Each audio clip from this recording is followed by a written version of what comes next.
nagpapasalamat sa isang magandang umaga nito na ipinagkaloob mo sa amin. Sa aming pag-ising, kami nagpapasalamat, Panginoon, sapagkat kami yung ginabayan sa buong magdamag ng aming pamamahinga.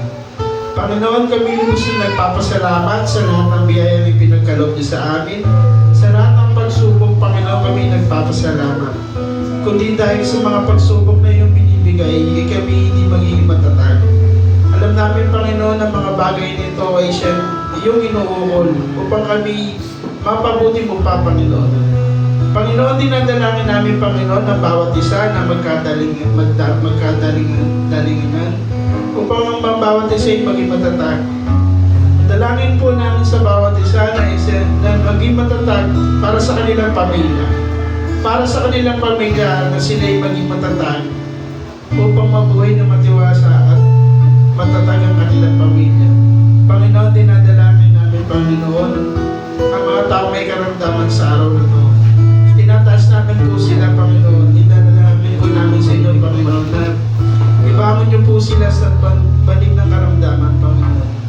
Panginoon, kami nagpapasalamat at nagpupuri sa iyo, Panginoon, sapagkat binigay mo sa amin ang tunay na turo upang ikay panamantalayan. Dinadalangin namin, Panginoon, ang bawat isa na magkaroon ng kapatawan sa aming mga kasalanan. Patawarin niyo kami, Panginoon, na sadyang kami may pagkakala, may pagkakasala. Alam namin, Panginoon, na darating ang oras, bibigay mo sa amin ang tamang desisyon ng buhay na kung saan kami mamumuhay ng mapayapa.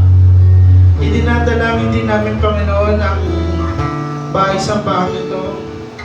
Panatilihin mo siyang matatag, malakas at matibay, alang-alang sa iyong pagsamba, Panginoon. Dinadalangin namin, Panginoon, ang aming mga kasamahan sa bahay-sambahang ito na nanghihina, nawawalan ng pag-asa. Yakapin mo sila, Panginoon. Bigyan niyo sila ng karapatan upang maging malaya sa kanilang pagsamba, Panginoon. Dinadalangin namin, Panginoon, ang aming pastora, si Pastora B. Itinataas namin po siya. Pagtubayan niyo po siya at gabayan niyo po. Bigyan mo siya ng kalakasan ng kanyang pag-iisip, kalakasan ng kanyang pagsasalita, upang ang mga taong naliligaw, naglanda sa ibalik niya sa iyo. Panginoon, dinadalangin namin, Panginoon, si Pastor Randy, na lubusan ng kanyang kagalingan. Pinapatubayan niyo po siya, alam namin, Panginoon. Patubayan niyo po siya, Panginoon, upang kanyang karamdaman ay wala na. Wala na yung karamdaman na sumisira sa kanyang isipan at sumisira sa kanyang pananampalataya. Panginoon, dinadalangin din namin, Panginoon, ang bansang Pilipinas. Ikaw na po bahala, Panginoon, sa bansang Pilipinas. Alam po namin, maraming kaguluhan, maraming hindi magandang nangyayari. Bagkus ito, Panginoon, ito ang plano mo para sa aming bansa. Ihintay na lang namin, Panginoon, ang bagay na iyong binibigay upang itong aming bansa isang matatag at isang mabuting bayan para sa iyong buong mundo. Panginoon, dinadalangin namin, Panginoon, ang aming mga pamilya, ang aming mga kamag-anak na nanghihina sa kanilang pananampalataya. Yakapin mo sila, Panginoon. Ituro mo sa kanila, Panginoon, ang tamang daan na kusahan ang tamang pananampalataya na ito'y nauukol para sa inyo, Panginoon. Hindi pa huli ang oras, Panginoon. Alam ko, gagawa ka ng paraan upang sila'y muling bumalik sa iyong kaharian. Patnubayan niyo kami, Panginoon, sa aming pang-araw-araw na buhay. At lubos kami nagpapasalamat sa magandang buhay na ipinagkaloob niyo sa amin. Hindi man sapat, hindi lang marangya, hindi mang magarbo, pero sa puso namin, Panginoon, punong-puno ng kagalakan. Ang ligaya ng aming nadarama. Mula sa iyong anak na si Kristo Jesus. Amen.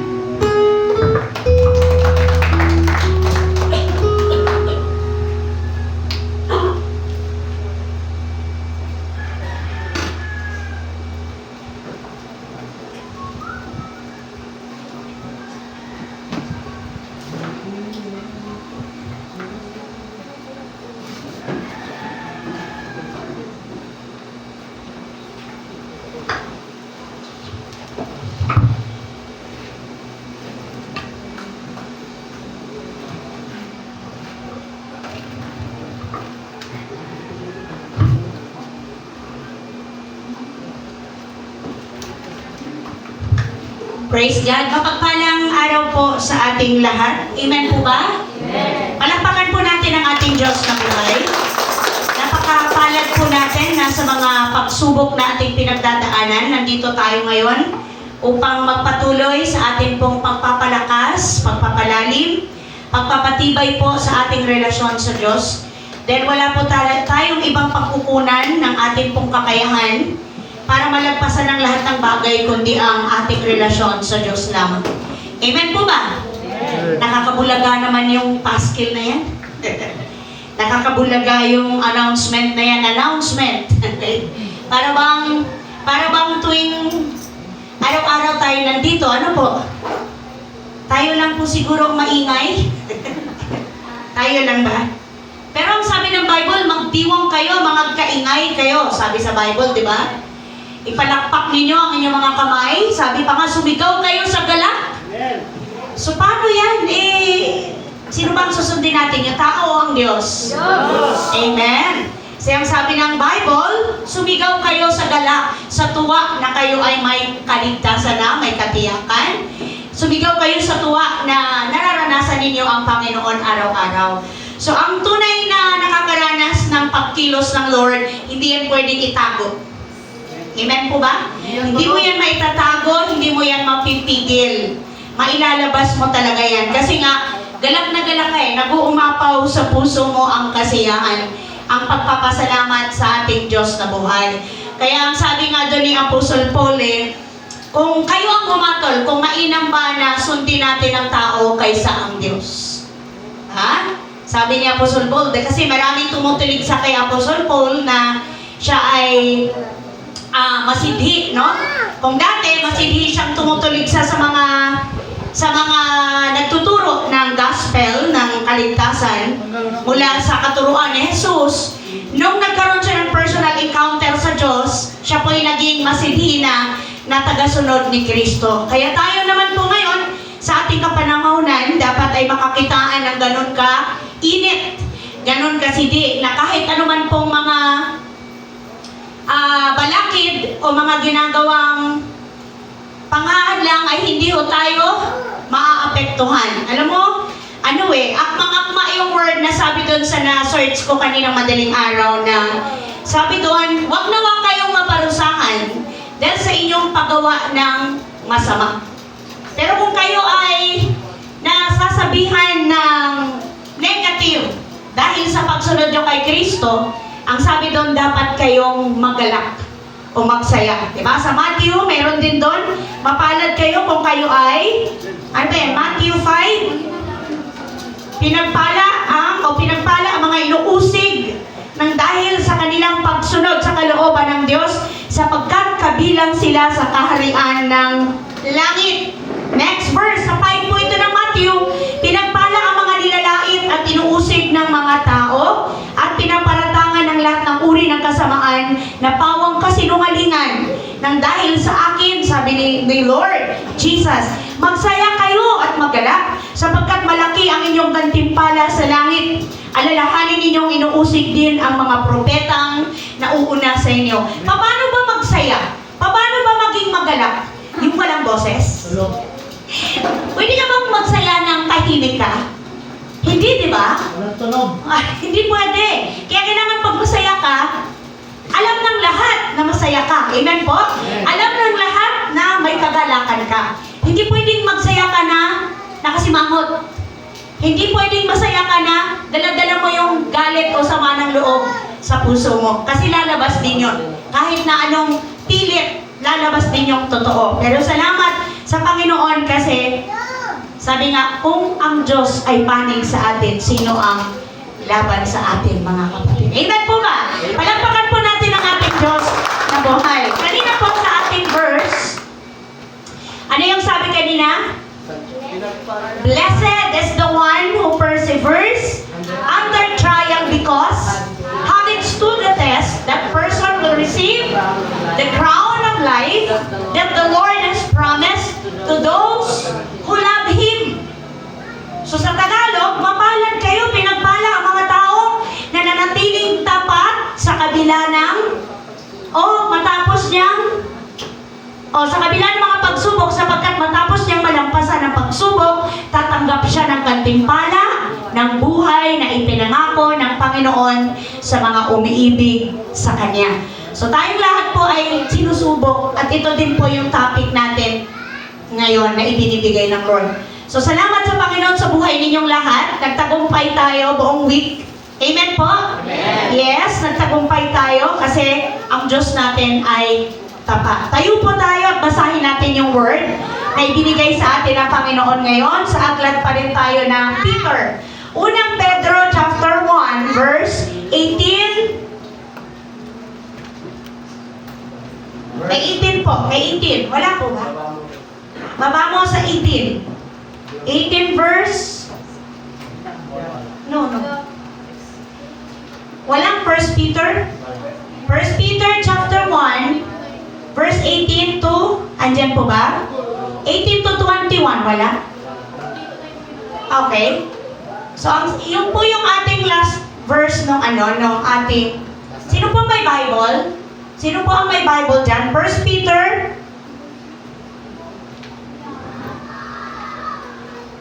1 Peter chapter 1 verse 18 to 21. Nandiyan na po yung may Bible. 1 Peter chapter 1 verse 18 to 19. Ang sabi po dito, si Amen po. Sana ka? Nakakita niya na? Okay, alam niyo kung ano ang ipinantubos sa inyo? Sa walang kabuluhang pamumuhay, sa inyong pinana, sa inyong mga magulang. Tinubos ko kayo, hindi sa pamamagitan ng mga bagay na nasisira tulad ng ginto o pilak, kundi sa pamamagitan ng mahalagang dugo ni Kristo. Siya ay tulad ng korderong walang dungis at kapintasan. 20, itinilaga siya ng Diyos bago pa nilikha ang daigdig, at alang-alang sa inyo ay ipinahayag sa mga huling araw na ito. Dahil kay Kristo, sumampalataya kayo sa Diyos, na sa Kanya'y muling bumuhay at nagparangal, kaya't ang inyong pananampalataya at pag-asa ay nasa Diyos. Okay, yun po yun. Pero pwede po natin yun ibalik yung ating yung last Sunday na verse natin kung saan 1 Peter ay 1 Peter chapter 1 verse 3 to 9. Tama po ba? Pasalamatan natin ang ating Diyos, Ama, ang ating Panginoong Jesucristo dahil sa laki ng habag niya sa atin. Tayo binigyan niya ng isang panibagong buhay sa pamamagitan ng muling pagkabuhay ni Jesucristo. Ito ang magbibigay sa atin ng buhay na pag-asa, na magmamana tayo ng kayamanang di masisirang, walang kapintasan, di kukupas, na inihanda ng Diyos sa langit para sa inyo. Sa pamamagitan ng inyong pananampalataya, iniingatan kayo ng kapangyarihan ng Diyos habang hinihintay ninyo ang kaligtasang nakahandang ihayag sa katapusan ng panahon.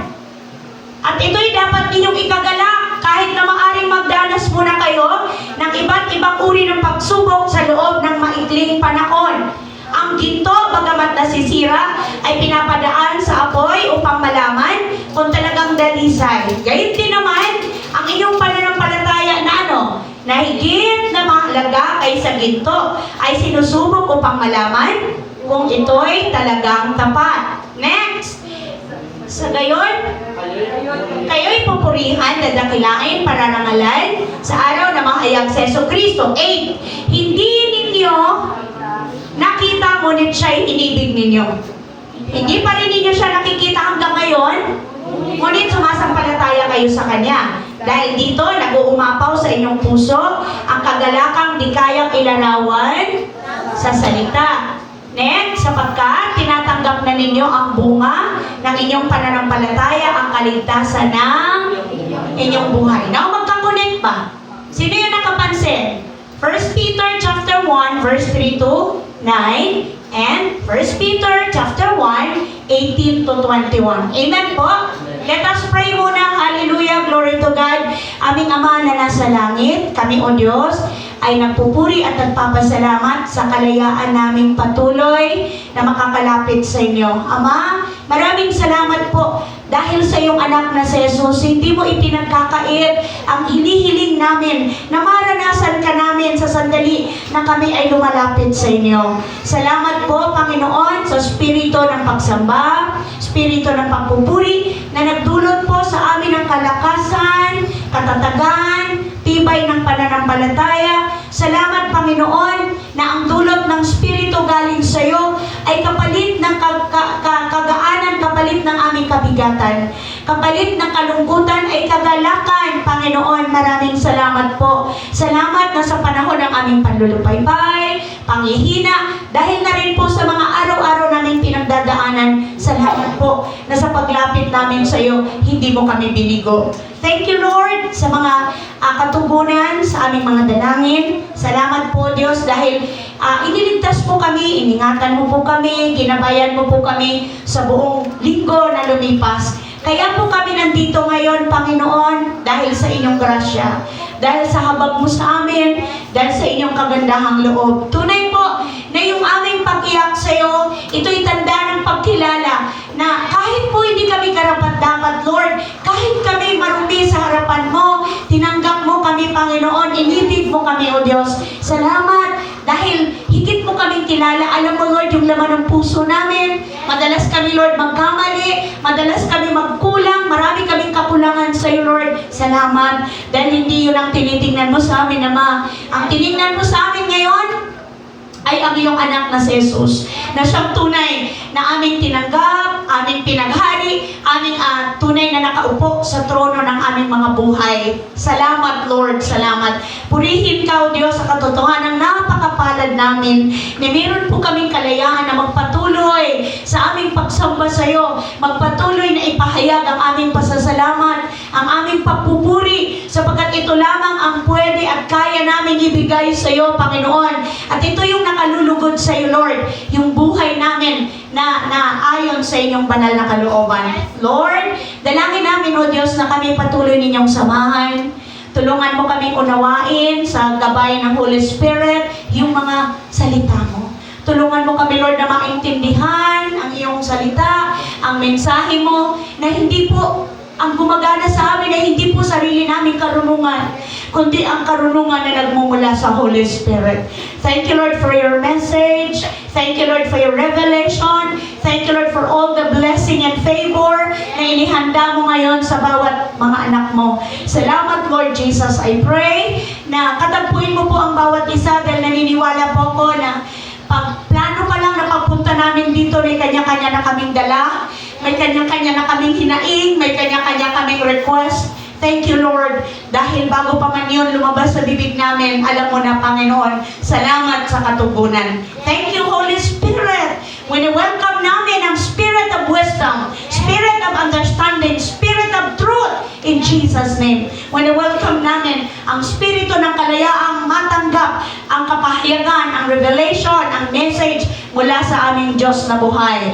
At sa pangalan ni Jesus, aming sinisira, aming pinapawalang bisa, aming pinapalaya sa pangalan ni Jesus ang lahat ng gawa ng kadiliman. Anumang uri ng spirit ng destruction, ang spirito ng panggugulo, pang-istorbo, kawalan ng focus sa word ng Panginoon, ang spirito ng kalituhan, ang spirito ng pag-aalinlangan sa gagawin ng Diyos sa buhay niya, sinisira ko sa pangalan ni Jesus. Thank you, Lord, sa power and authority in Jesus' name. Purihin ka, Panginoon. Salamat sa iyong pagkilos. Thank you, Lord, sa tagumpay ng gawain nito. In Jesus' mighty name, everybody say, Amen! Amen at Amen. Maupo na po tayong lahat. Pwede pong open lang muna yung ilaw. Kasi parang ang dilim naman. Thank you, Lord. Ano po yung dinaluhan ng marami sa ating kababayan na okasyon, mga nagdaang araw lang? Ano pong meron? Anong tawag doon sa karamihan? Translation? Ano yung brother Aaron? Translation? Translation. Okay, yung pagprosesyon ng Black Nazarene na ang hangarin ng bawat pumupunta roon ay makahipo. Tama ba? Makahipo ng kahit yung damit lang. Kasi alam niyo kung bakit? Ina-apply nila yung alam niyo yung 12 years ng dinudugo na babae. Diba? Yun naman kasi personal niyang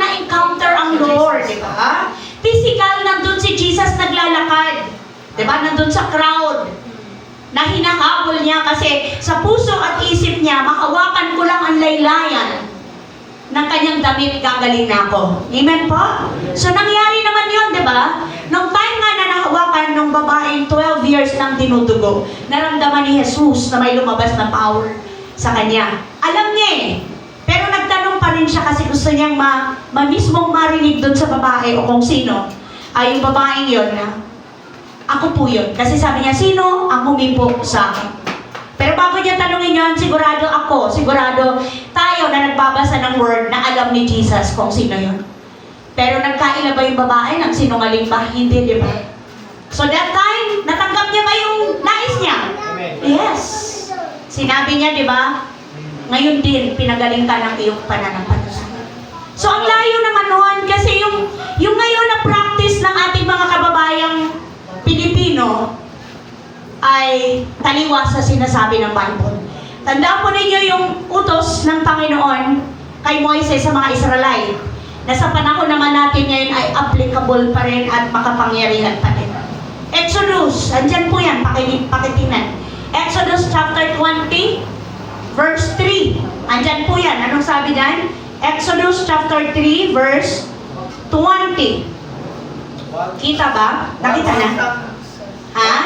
Huwag kang sasamba. Huwag kang sasamba sa ibang Diyos maliban sa akin. Ang nagsasalita dito si Yahweh. Amen. El Shaddai, Yahweh. Yung pangtawag sa kanya. Kapanahunan, Old Testament. Huwag kang gagawa ng imahen ng anumang nilalang na nasa langit, nasa lupa, o nasa tubig upang sambahin. Now, yung ginagawa ba ng kapwa natin Pilipino, pagsamba? Pagsamba ba yun? Yes. Kasi kung ano yung yurukan mo, ano yung, di ba, pagparaan ng pagsamba yun. Niluluhuran mo, paraan ng pagsamba. Pero malinaw, huwag mong sasambahin. Huwag mo silang yuyuro. Tamo? Yuyukuran, tama po ba? Ni sasambahin sapagkat akong, nababasa po ba? Si Yahweh na iyong Diyos ay ano? Mapanibuguin. Mapanibuguin Diyos. Ang kasalanan ng magulang, Ay sinisingil ko. sinisingil ko saan? Kanilang mga anak. Hanggang ilang life?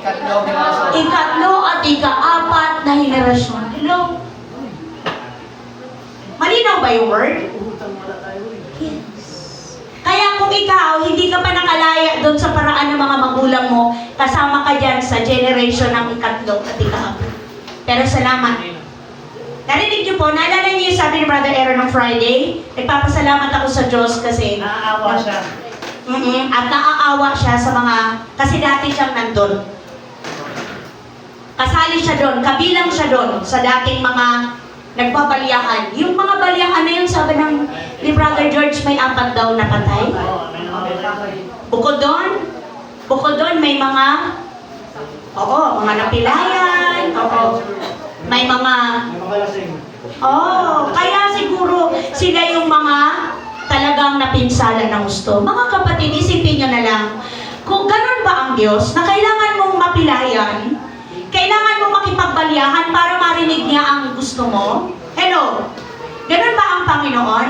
Di ba mas nalulugod ang Lord kung umupo ka dyan? Umupo ka sa kinalalagyan mo, lumuhod at umiyak at tumawag sa Kanya. Tama po ba? Kasi naririnig ka niya, kapatid. Hindi mo kailangan makipagsiksikan doon. Hindi mo kailangan makipagbaliyahan. Up to the point na aabot sa puntong isa ka doon sa natatapakan na. Kasi hindi ka, di ba? Sa pagsisikap na makahibo lang. So salamat sa Panginoon kasi namulat ka na. Sabi mo nga sa iyong katabi, kapatid, salamat. At namulat ka na. Namulat ka na sa katotohanan. Kasi nabasa mo na yung word. Diba? Ang Lord ay Spirit, kaya ang sabi nga dyan sa 8, ano yan? John 8:32 ba? You will know the truth will set you free. And then ano yung sabi doon ni Lord na ang Diyos ay Spirit, kaya sambahin niyo siya sa Spirito at sa katotohanan. So, pag ang Spirit nakikita nyo, nahihipon nyo ba ang Spirit? Hindi. So, hindi. So, mga kapatid, salamat dahil tayo po ngayon ay namulat na. Namulat na tayo na hindi na kailangan umabot pa tayo sa ganong mga pamamahala. Okay, review po tayo last week topic. Yung topic natin last week, yung ating kamagat ay panibagong taon. Bagong taon, bagong buhay na pag-asa. Ngayon naman po, ano sabi dito? No. Meron tayong kanina. May pinakita niyo ba yung kanina? Meron ba? Wala ba yung kanina? Wala rin? Ngayon naman po, yung idinugtong natin doon, meron ba?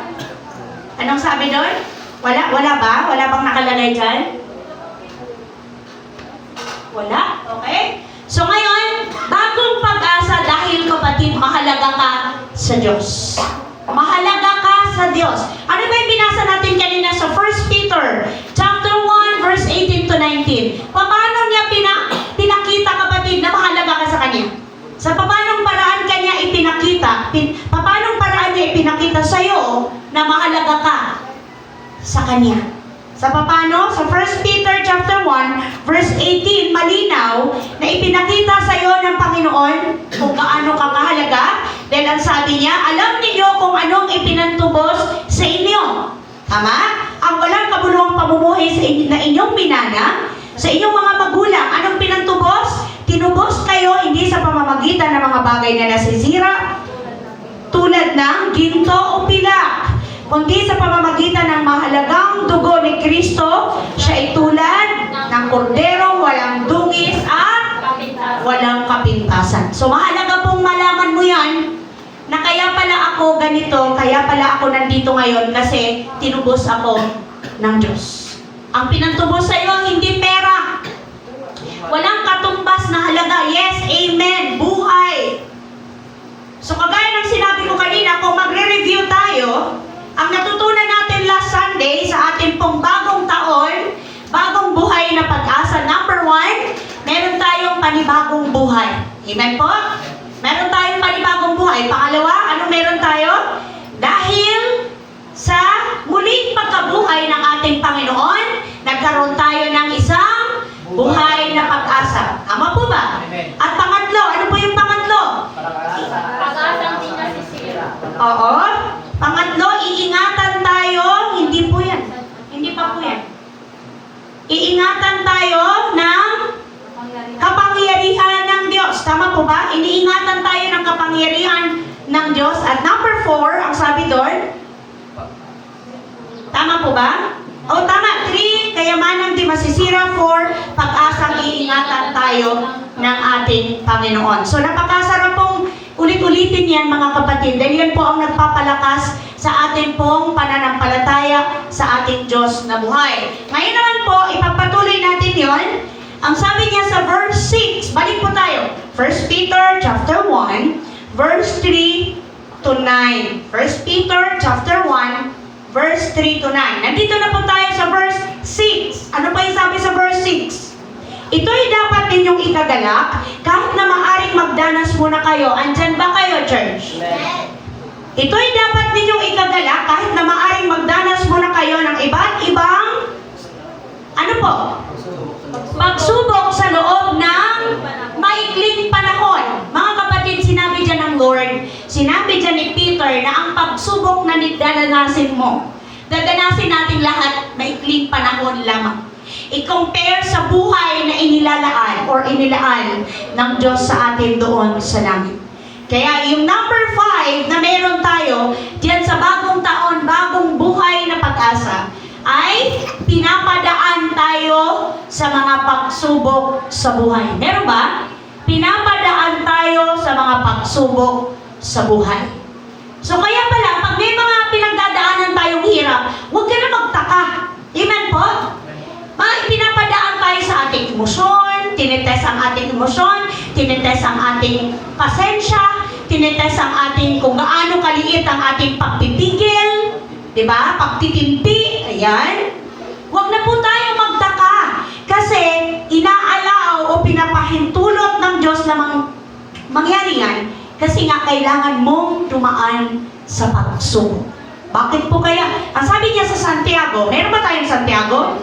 Santiago chapter 1, verse 2 hanggang 3. Mga kapatid, magalak kayo kapag kayo dumaranas ng iba't ibang uri uri ng pagsubok. Ano ba namang uri ng buhay yan, Lord? May hirap na nga, magsaya pa ako. Diba? Ano ba namang uri ng buhay yan, Lord? May mga kakapusan na nga, may mga karamdaman na nga. Sabi mo, magalak pa rin. Kakaiba talaga ang Christians, ano? Kakaiba talaga ang may relasyon sa Diyos. Magalak kayo kapag dumaranas ng iba't ibang uri ng pagsubok. 3, dapat ninyong malaman na nagiging matatag ang inyong pananampalataya sa pamamagitan ng mga pagsubok. Amen. Yung pala yung layunin ng Lord na inaalaw tayong dumaan sa pagsubok upang tumatag ang ating pananampalataya. Kasi pag walang pagsubok, hindi mo mararanasan ang pagkilos ng Diyos. Amen po ba? Amen. At anong kaibahan ng buhay mo nung wala ka kay Kristo at na kay Kristo ka ngayon? Kung walang pagsubok. Diba? So pareho lang naman pala yung buhay ng nasa mundo at buhay ng nasa kay Kristo. Hindi dito na lang ako sa mundo. Libre pa, malayo, free ko pang gawin ang lahat. Hindi pa ako nagigilty kasi wala akong alam. Diba? Ang sabi ng Lord, mas malaki yung ipapataw na parusa doon sa mga taong alam ang katotohanan, alam ang tama, pero hindi ginagawa. Hello?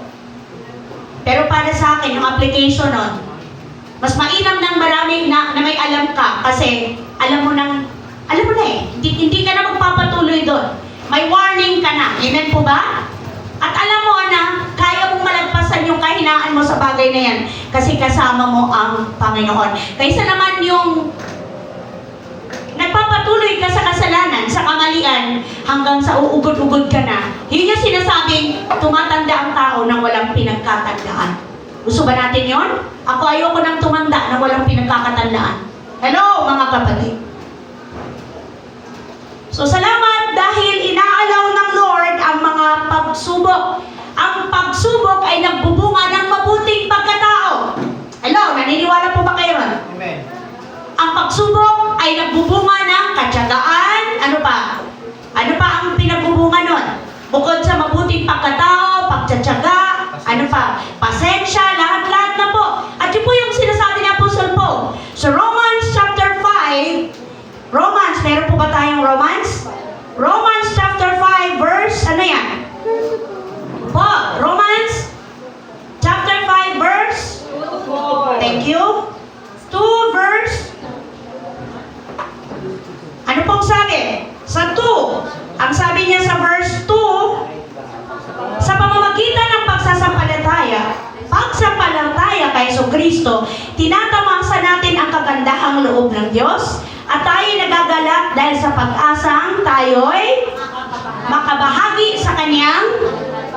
Hindi lamang yan, ikinagagalak din natin ang mga kahirapang ating tinitiis dahil alam natin ito'y nagbubunga ng pagtsatsaga. Biblical po yun talaga na pag ikaw ay susubukin ng Lord, ito ay magbubunga ng pagtsatsaga. Verse 4, at ang pagtsatsaga ay nagbubunga ng Amen, mabuting pagkatao. At ang mabuting pagkatao ay nagbubunga ng ano po? Pag-asa. Ang linaw ba, mga kapatid?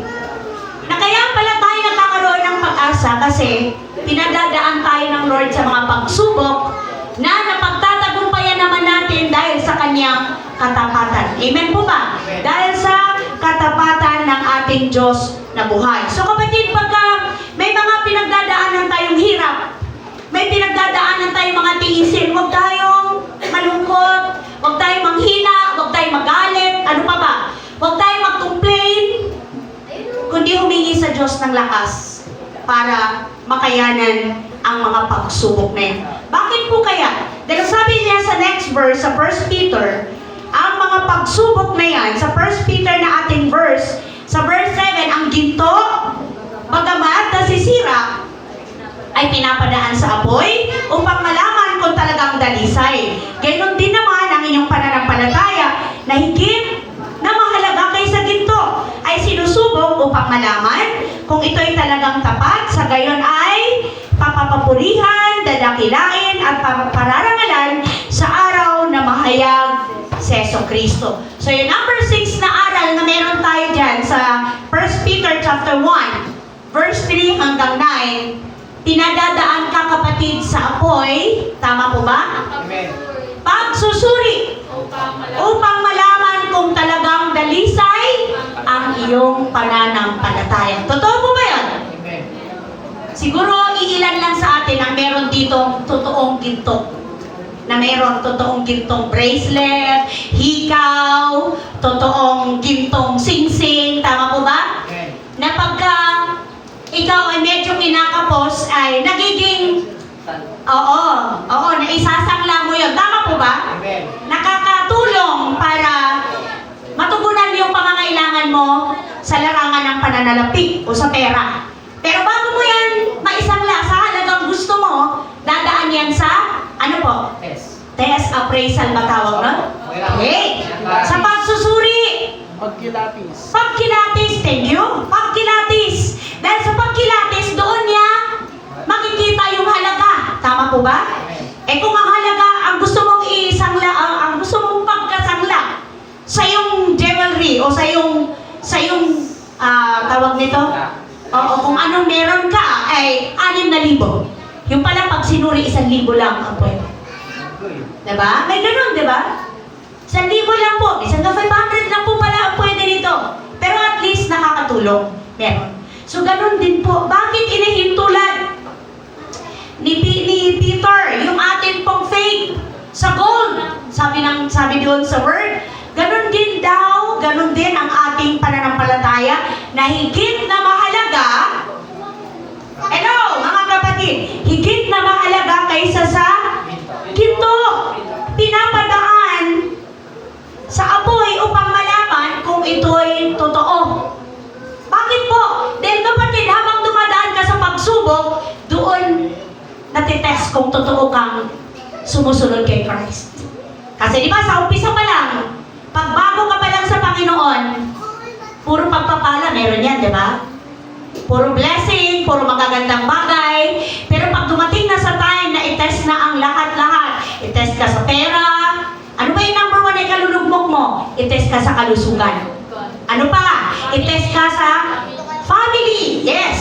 Kaibigan. Oh, hindi pa gaano ang kaibigan. Pwera na lang kung mas mahal mong kaibigan mo more than sa iyong pamilya. Sa work, hindi gaano. Pamilya talaga, kapatid. Pag isa sa member ng family ang itest sa'yo ng Panginoon, doon malalaman kung gaano ka katotoong lalapit sa Diyos. Yung financial, hindi nga gaano eh. Ano pa ang pinakamatindi? Kalusugan mo, kapatid. Amen po ba? Amen. Pag once na iginaan ka ng Lord sa pagsubok, sa kalusugan mo, doon na kung gaano ka katotoo na lumalapit sa Panginoon. At habang itinitest ka, habang sinusubok ka, kahit dumadaan ka sa hirap, nagpapatuloy ka, doon napapatunayan na ikaw ay tunay. Habang sinusubok, dumadalisay. Amen po? Habang sinusubok, habang may hirap, lalong na papalapit sa Diyos. Kung noon wala kang problema, 1 beses ka lang mag-pray, nagkaroon ka ng problema, 3 beses na mag-pray. Non-stop na. Oo, Rian, non-stop na mag-pray. Nung wala kang problema, hindi ka marunong magbasa ng Bible. Nung nagka-problema ka, natuto ka nang magbasa. Oo, kahit isang verse lang. Nung wala kang problema, hindi ka marunong lumuhod sa Diyos. Pero nung nagka-problema ka, hindi lang basta luhod ang ginawa mo sa Diyos. Ano pa? Terapa. Tirapa. Magkaiba yung luhod kasi sa pagtirapa. Tama? Oo. Yung ito, sayad. Na kung pwede lang mahawakan mo ang kamay ng Diyos. Maglakalo ang luha at sipon. Opo. Totohanan, paglapit sa Panginoon. So lahat po ng mga pagsubok, kapatid, inaalaw ng Diyos na mangyayari. Dahil sabi niya, dyan sa ating 1 Peter pa rin, chapter 4, meron ba? Chapter 4, anong verse yan? 12? Mga minamahal, huwag kayong magtaka sa mabibigat na pagsubok na inyong dinaranas na para bang ito'y di pangkaraniwan. Glory to God. Sa halip, magalang kayo sa inyong pakikibahagi sa mga paghihirap ni Kristo upang maging lubos ang inyong kagalakan kapag nahayag na ang kanyang what?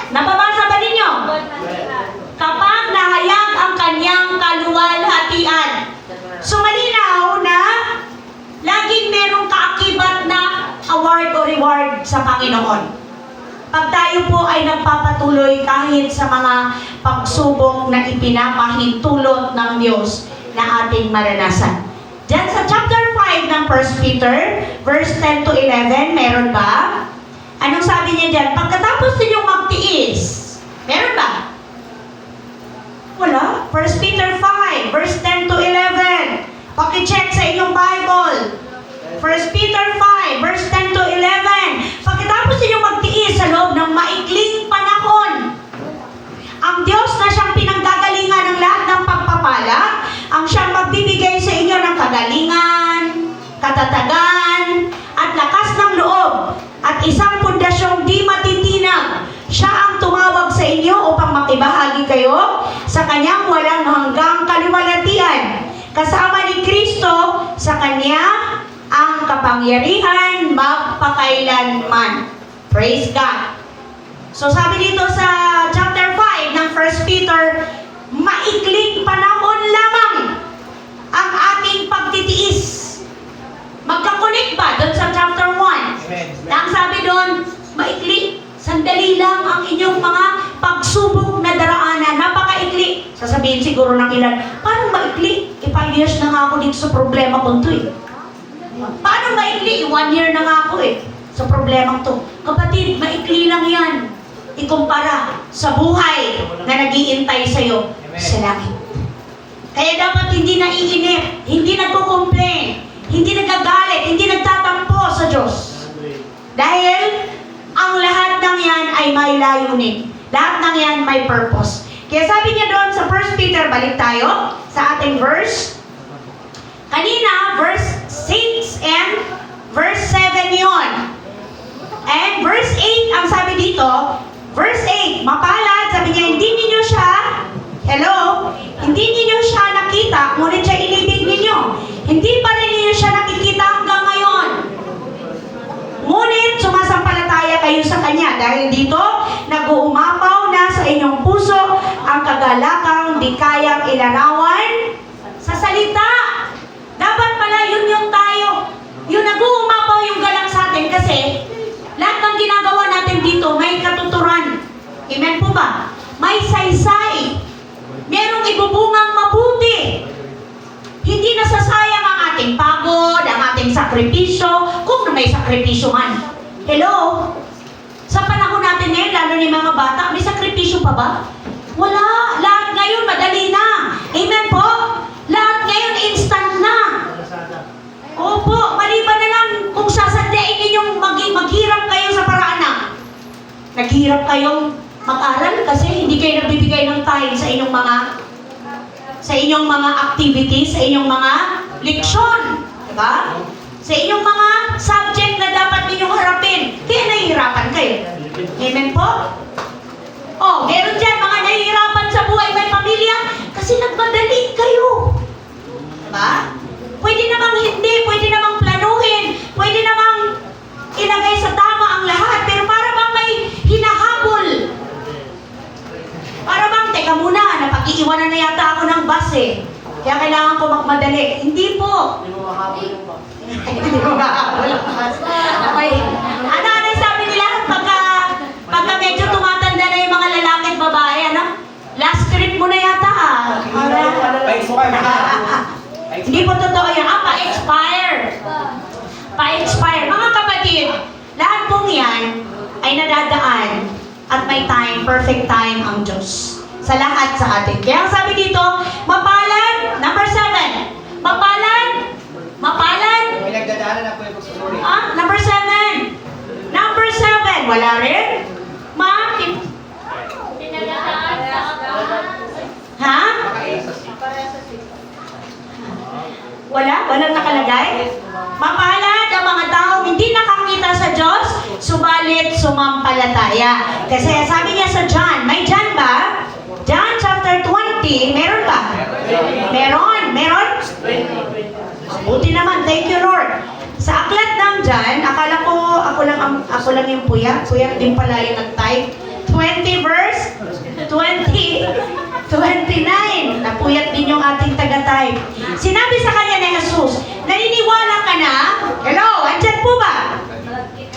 Naniniwala ka na ba dahil nakita mo ako? Andyan ba? Amen. Anong sabi? Pinagpala sila? Hindi nakakita. Hindi nakakita. Gayon may. Alam niyo po yung senaryo na to? Alam niyo po yung story? Sino po yung sinasabihan niya ng ganito?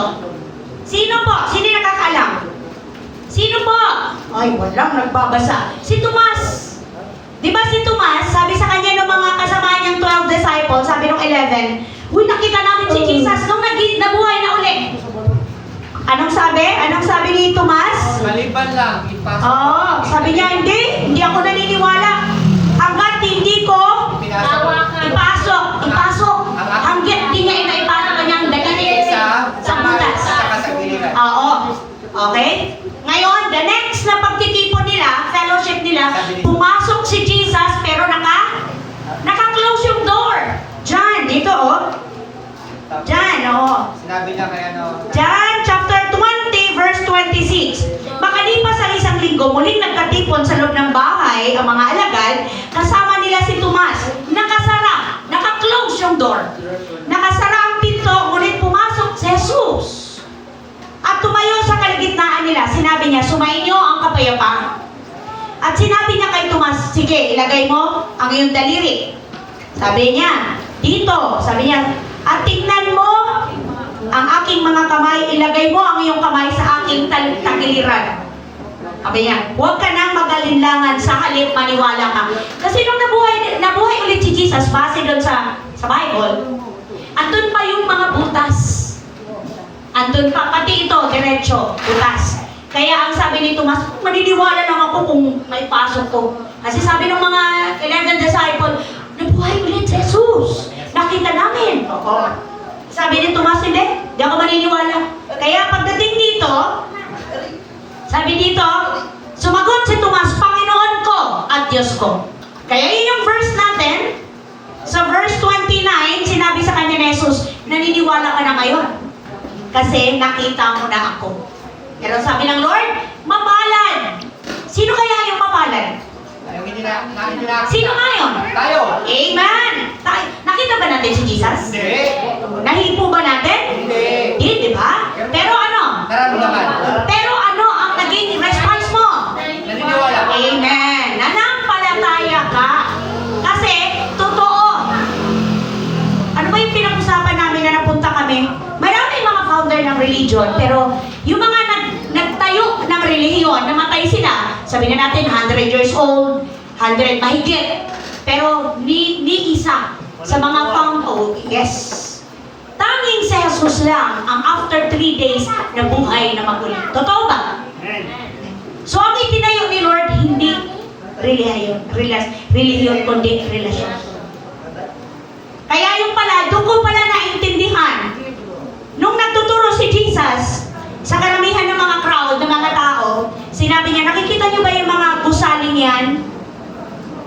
Yung mga templo, gigibain ko yan, at 3 araw ko lang, itatayo ulit. Sabi ng mga Pharisees, na mga magagaling sa batas, ano to, sira ulo?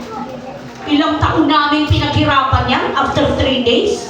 40 At 3 days, itatayo mo lang? 40 years tinayo eh. Oo, 40 years. Nilang kasi hindi nila naintindihan Katawan pa. na ang tinutukoy ni Jesus ay ang kanyang Katawan. katawan.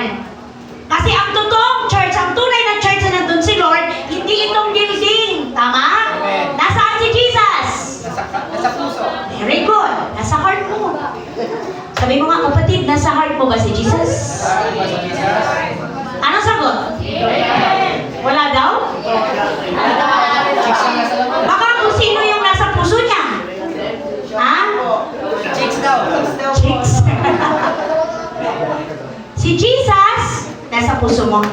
Hindi siya naninirahan sa building. Kaya nga, pagka kailangan mo ng panalangin, kailangan mo ng tugon ni Lord, kailangan mo ng saklolo ng Panginoon, kapatid. Pag may problema ka, hindi kailangan tumakbo ka sa simbahan. Hello?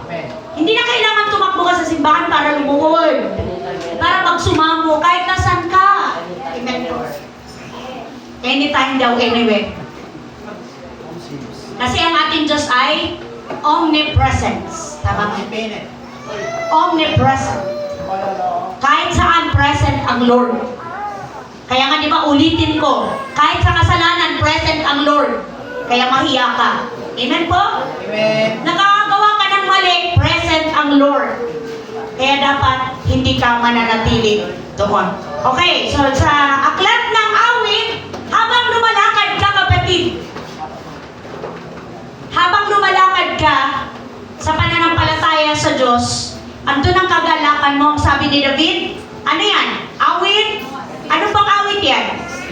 Chapter 16 verse? Oh, ano pong sabi niyan? 16 verse 11. Ituturo mo ang landas na patungo sa buhay. Sa piling mo'y madarama ang lubos ng kagalakan. Ang tulong mo'y nagdudulot ng ligayang walang hanggan. Yun po yung sinasabi nyo kanina. Hindi ko nakikita si Jesus, hindi ko nahihipo si Jesus, pero nadarama ko siya. Amen po? Ito yung sinasabi ni David. Ang layo ng ano ni David sa new. O, ilan pang ano ang lumipas dito or ilan yung pagdadaanan. Pero sabi niya, sa piling mo'y madarama ang lubos na kagalakan. Sa tulong mo, magdudulot ng ligayang walang hanggan. Sa John 10:21, verse 24, ay hindi, John 16, tama po ba ako? John 16, dyan po tayo. Ang sabi dyan sa 16, verse 21. Nandyan na po ba kayo, mga kapatid? Kapag manganganak, hello mga kapatid, kapag manganganak ng isang babae, siya'y nalulungkot sapagkat dumarating ng oras ng kanyang paghihirap. Literal na oo at tama. Amen po ba? Next, ngunit pagkapanganak niya, nakakalimutan na niya ang kanyang paghihirap sapagkat nagagalak siya dahil sa pagsilang ng isang sanggol sa sanlibutan. Gayon din naman, nalulungkot kayo ngayon, ngunit muli ko kayong makikita at mag-uumapaw. Ano po ang next? Sa inyong puso, ang kagalakang hindi maagaw ni luman. Glory to God. Sa araw na yun, hindi na ninyo kailangan humingi sa akin. Pakatandaan ninyo, ano bang hingin ninyo sa Ama sa aking pangalan, ay ibibigay niya sa inyo. Hanggang ngayon, wala pa kayong hinihingi sa Kanya sa aking pangalan. Ano yung sabi niya next? Humingi kayo, andyan ba? Humingi kayo at kayo tatanggap upang malubos ang inyong kagalakan. Ano ang ibig sabihin dito mga kapatid? Sa panahon na kayo nahihirapan, huwag niyo pong hingin na Lord, alisin mo sa akin ang mga tiisin at paghihirap na ito. Ang tama at dapat ipanalangin at hingin niyo sa Lord, Lord, sa gitna ng pagsubok, sa gitna ng kahirapan, sa gitna ng pagtitiis, tulungan mo akong manatili sa pagtitiwala sa iyo. Amen. Tulungan mo ako na ang mga pagtitiis na ito ang hindi maging daan para lumayo o humiwalay ako sa iyo. Amen po ba? Sa panahon ng pakikipaglaban, pakikipagtunggali sa iba't ibang uri ng tukso, huwag mong sabihin, o tukso, layuan mo ako. Kundi ang sabihin mo, Lord, sa mga tuksong ito, na kung saan ako mahina, tulungan mo akong lumaban. Amen? Tulungan mo akong tumanggi at manatili ako sa iyong kalooban. Ito yung sinasabi niya, hanggang ngayon, wala pa kayong hinihingi sa akin. Diba anong sabi ng Bible? Hindi kayo marunong manalangin ng wasto. Amen po ba? Ngunit tinutulungan kayo ng Espiritu Santo upang yung mga bagay na hindi ninyo kayang sambitin, masasambit ninyo sa Panginoon. Amen po. Ano ba ang practice natin mula ng pagkabata? Practice natin paulit-ulit na prayer. Tama? Practice natin sinasaulong prayer. Kailangan mo itong i-memorize. Doon tayo namulat. Pero dito, nang may relasyon ka na kay Kristo, ano man yung laman ng puso mo na sasabi mo sa Kanya. Amen po? Naririnig ng Lord. Naiintindihan niya kapatid kung ikaw ay madaling magalit, madaling masaktan. Naiintindihan ka niya. Dahil naging tao nga siya. Amen po? Amen. Naiintindihan niya. Kaya nga sabi niya na parito ako, hindi para sa mga magagaling, kundi sa mga may sakit.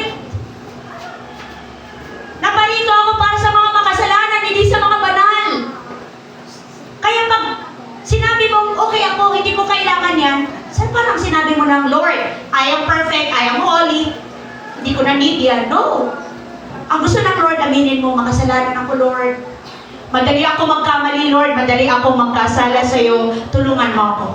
Amen po? Amen. Sa panahon ng mga pagtutukso, panahon ng pagsubok, Lord, tulungan mo ako na sa pagharap kong yan, masumpungan mo ako na nanatili pa rin sa side mo. Meron doon verse last Sunday na sabi, ikaw ay laging nasa bakod ng Lord. Pero kung ikaw ay tumalon sa bakod ng Panginoon, hello? Amen? Choice mo yan, kapatid. Next po yan. Choice mo yan. Kaya piliin po natin na lagi tayong nasa pangangalaga ng ating Diyos na buhay. So last verse mga kapatid, anong sabi niyan sa ating teksto sa 1 Peter? 1 Peter chapter 1 verse, ano na po tayo? 9 pa, no? 9, sapagkat tinanggap na ninyo ang bunga ng inyong pananampalataya, ang kaligtasan ng inyong buhay. Amen? So kapatid, hawak mo na eh. Nasa iyo na, save ka na. Meron ka ng katiyakan. So kung may katiyakan ka ng kaligtasan ng iyong kaluluwa, yan lang ba namang pagsubok hindi mo kayang lagpasan? Hello? Amen po ba mga kapatid sa faith? Amen. Kaya mo yan. Kaya mong lagpasan ang lahat. Dahil lahat ibinigay na sa atin ng Panginoon. Sa ating pagtatapos, ang sabi diyan sa Romans, chapter 5 po ba yan? 15. 15 po.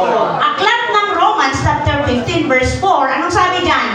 Anumang nasa kasulatan, noon pa mang una ay nasulat na para saan? Sa ikatututo natin, upang sa pamamagitan ng pagtitiis at pagpapalakas ng loob, mula sa kasulatan ay magkaroon tayo ng malinaw po ba? Amen. Lahat nandito na sa scripture. Isinulat na mula pa nung una. Ang layunin nito kapatid, upang tayo ay matuto. Upang tayo ay matutong magtiis. Dahil ang pagtitiis na yan ang magpapalakas ng ating loob upang tayo ay magkaroon ng isang panibagong buhay na pag-asa. Naiintindihan po ba ang mensahe ng Diyos? Ako hindi naintindihan. Ulitin natin. Naintindihan po ba ang mensahe ng Diyos? Amen. Anong naintindihan? Go! Anong unang naintindihan?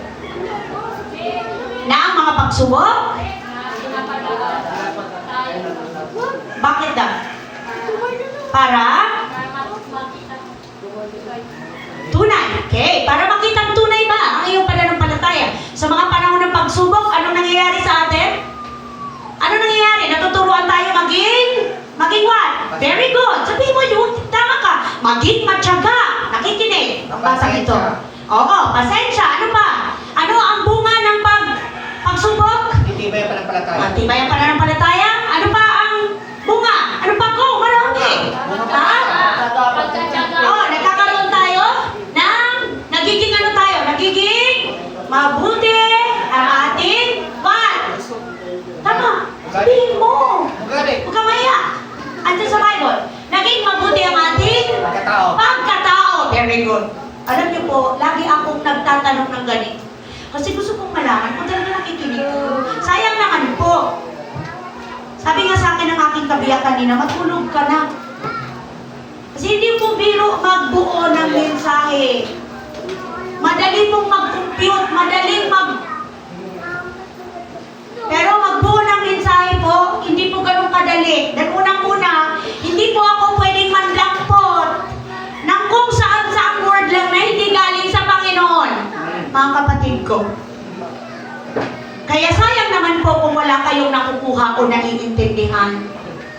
Sabi ng aking kabiyak kanina, alas 5 na matulog ka na at mag-delegate ka na lang ng mamamalengke. At salamat sa buhay ni Adrian. Amen po ba? Ayaw nila si Adrian mamalengke. More than pa doon na lang. So, ang pinupunto ko dito mga kapatid ko sa faith, once na merong word na nakita ninyo dyan, pag-pray nyo, Lord, anong mensahe nito sa akin? Kasi hindi po na-aksidente, hindi po nagkataon lang kung bakit nandyan yan. Ito ulit, balik ulit tayo sa ating na practice. Bakit tayo ganon? Kasi practice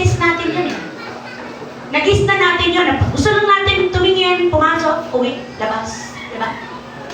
Oo. Pero ngayon kasi kapatid, may relasyon ka na kay Kristo. Nasa katotohanan ka na, kaya namnamin mo yung bawat word. O, tama, nguyain mo. Huwag mo basta lunukin para hindi ka ma-impansyo. Meaning, nanamnamin mo yun, ipagpe-pray mo yun para naiintindihan mo. Even po, kasi doon nagmumula yung paglago, pag-grow ng relasyon mo sa Panginoon. Kaya nga ba maraming mga Christian labas-masok sa church, walang nangyayari sa buhay kasi binabaliwala yung power ng word. Tandaan ninyo, powerful ang word. Kung hahayaan ninyo na kumilos yan sa puso nyo, imposibleng walang mabago sa inyo. Imposibleng walang pagkilos. Meron po. Yung palang maintindihan mo kung sino ka, pagkilos na yon. Yung palang maintindihan mo na marumi ka, pinatawad ka ng Diyos, sino ka ba para dinggin ang Lord ang prayer mo? Sino ka? Pero dahil kay Kristo, kapatid, ready lagi ang Ama sa langit sa prayer mo. Hindi mahalaga sa Lord yung offer mo. Hindi mahalaga sa Diyos kung anong meron ka ngayong dala-dala para sa Kanya. Ang mahalaga sa Lord ngayon yung puso mo. Paanong laman niya? Kung handa kang sumunod. Tandaan mo, ang mahalaga sa Lord, pagsunod. Amen po? Pagsunod. Magkaiba po yun, paniniwala, pagsunod. Magkaiba. Kasi naniniwala kang may Diyos. Yes, amen. Lahat ng tao. Kasi hindi ka naman pwedeng putok lang sa kawayan. Galing sa Diyos, makapangyarihan. Pero, kumusta yung pagsunod? Amen? Kumusta yung pagsunod? Kaya yung pagsunod po, makukuha yan sa totohanan, tao sa puso, na pagtanggap ng word. Yung binibigyan mo ng value, halaga yung word ng Panginoon sa buhay mo. Dahil, hindi ka lang basta taga-upo dyan. Hindi ka lang basta taga-upo. Dadating ang time, ang daming bata, mas marami pa yung bata kaysa sa atin. So pagdating ng araw, hindi na namin kaya kung hindi pa dumating ang Lord. Uugod-ugod na kami. Sa tingin nyo kaya pa namin? Kayo na po ang gagamitin. So paano kayo gagamitin kung sa maliit na pagsubok pa lang ayaw niya na? Ayaw ko na Lord. Akala ko ba pag sinabing Kristiyano, born again Christian, puro pagpapala. Pero bakit parang taliwas yata Lord? Mas more ang hirap kaysa sa pagpapala. Kapatid, masarap na nasa hirap ka na kasama mo ang Panginoon. Masarap na marami kang pagsubok pero kasama mo ang Diyos. Alam mo na ang sumusubok sa iyo ang Panginoon. Amen po ba? Kaysa yung di mo alam, saan ba nanggaling itong problema na to? Bakit hindi natatapos? Saan ba nanggagaling itong hirap na to? Bakit walang katapusan? Kasi hindi mo alam ang direksyon ng buhay mo. Pero kung kilala mo kung sino ang pinagmumulan ng lahat, alam mo na may hangganan. Amen po ba? Dahil ang sabi ng Bible, ang pagsubok na meron ka ngayon, maikling panahon lamang yan. Kaysa sa buhay na inilaan sa iyo ng Diyos. Palakpakan po natin ang ating Diyos na buhay. Let us pray. Hallelujah. Glory to God.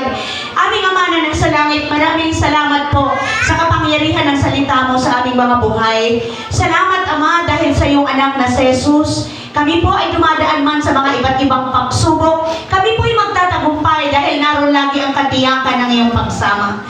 Thank you, Lord, sa katiyakan ng buhay na paroroon sa iyo. Salamat, Lord, sa katiyakan na anumang aming ipanalangin, tiyak may katugunan sa pangalan ni Jesus. Tulungan mo kami, Panginoon, na lakaran ang daan ng katwiran at kabanalan. Lakaran ang buhay na nakalulugod sa iyo sa kabila ng mga hirap, pagtitiis, at pagsubok na ipapadaan mo sa amin sa mga darating pang araw o buwan. Sa mga pagsubok na yan, tulungan mo kami magtiwala at maghawak sa mga pangako mo lamang. Thank you, Holy Spirit. Kayo nga po ang kumumpleto ng mensahe ito sa puso ng mga anak mo. Salamat sa apaw-apaw na blessing. Thank you, Lord. Thank you, Father. In Jesus' mighty name, lahat ng bless. Magsabi ng Amen. Amen. Amen at Amen. Hallelujah.